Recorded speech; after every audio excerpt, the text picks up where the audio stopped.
le nouvel épisode de cette jeune écolo suédoise nommée Greta Thunberg à l'Assemblée nationale,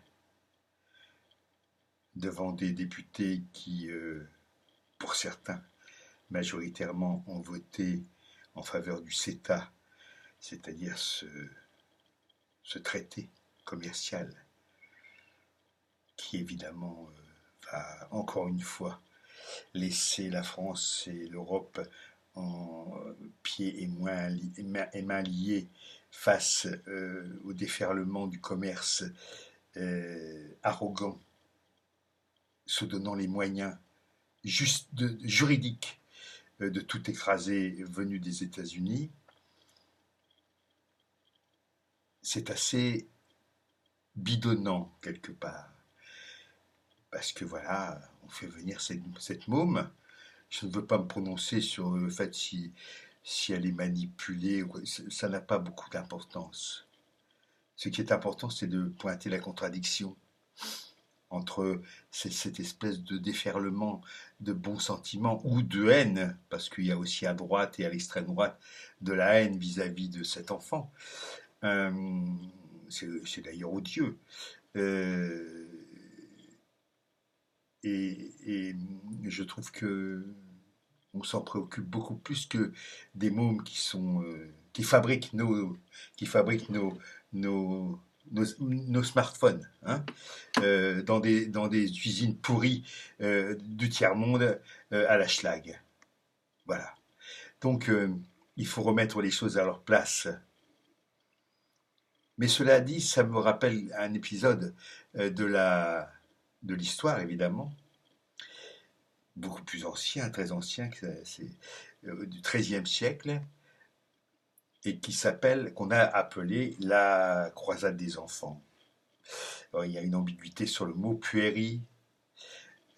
C'est enfant, mais c'est aussi pauvre, c'est aussi, on dirait aujourd'hui, prolétaire, enfin, voilà. Mais toujours est-il qu'il y a eu, c'est ça qui est intéressant, au XIIIe siècle, il y a eu quand même euh, deux aventures, deux cortèges de jeunes, d'enfants, on ne sait pas très bien, de pauvres en tout cas, qui sont partis en croisade, évidemment comme les autres croisades des chevaliers armés, on dirait des notables, euh, pour aller pour aller conquérir le tombeau du Christ. Il y a eu deux cortèges, il y en a eu un qui est parti de Cologne, et puis il y en a avec à sa tête, enfin, c'est un petit peu comme les gilets jaunes, on ne sait pas qui est à la tête, mais un certain Nicolas. Et dans un premier temps, évidemment, il s'agit d'aller jusqu'à la Méditerranée pour essayer de traverser la Méditerranée, d'aller jusqu'à Jérusalem.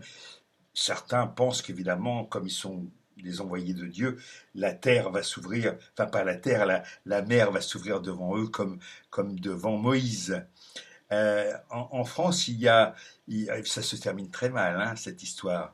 En France, en gros, on est à peu près certain d'une chose, c'est que un groupe d'enfants partis de Cloyes sur le Loir, au sud-est de Paris, dans l'Orléanais, non loin de Vendôme, euh, sont partis dirigés plus ou moins par un certain Étienne de Cloyes, donc berger, comme Nicolas, jeune et berger, et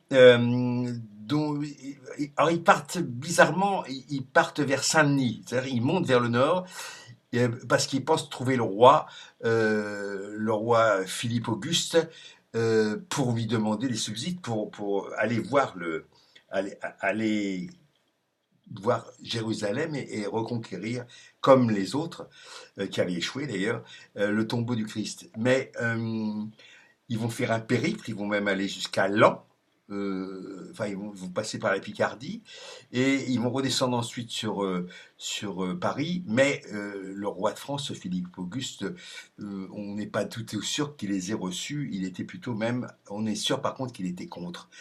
En revanche, après, euh, ça c'est les faits historiques. Après, ça se gâte parce que, enfin, ça se gâte. Disons qu'il y a un embellissement de la légende et de la chose.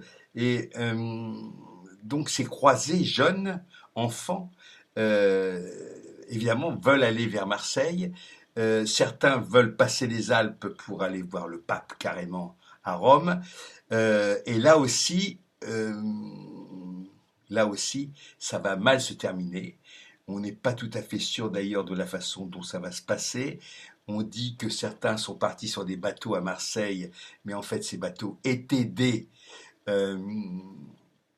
étaient des étaient tout simplement des pirates qui les ont vendus, les quelques enfants qui restaient, qui les ont vendus comme esclaves aux Mauresques.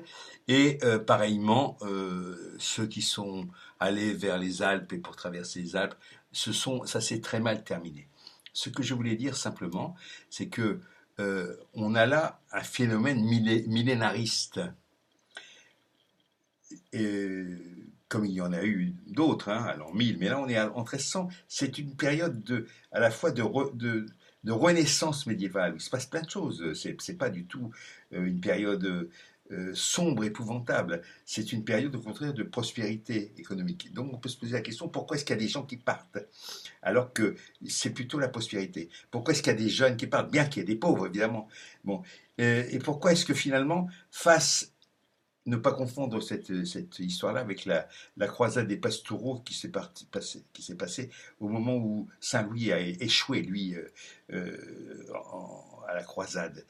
Mais les, les, ces enfants partent, enfin, ces jeunes partent, vraisemblablement parce que, comme, je reviens à Greta, comme les politiciens actuels, dont la veulerie est absolument patente, comme la veulerie, comme les politiciens actuels euh,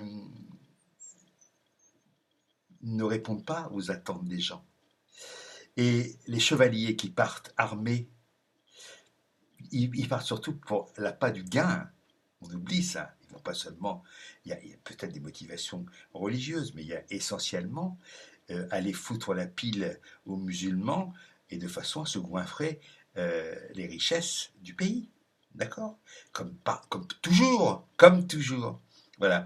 Et donc, euh, je trouve intéressant de voir ce mouvement de jeunes, parce qu'elle n'est pas toute seule, Greta. On l'a vu, hein, il y a eu plein de manifs de jeunes sur l'impuissance concernant les problèmes planétaires, de, du changement climatique et de l'écologie. Amis gilets jaunes, amis croisés, amis enfants, amis, amis révoltés, je vous salue et je vous aime.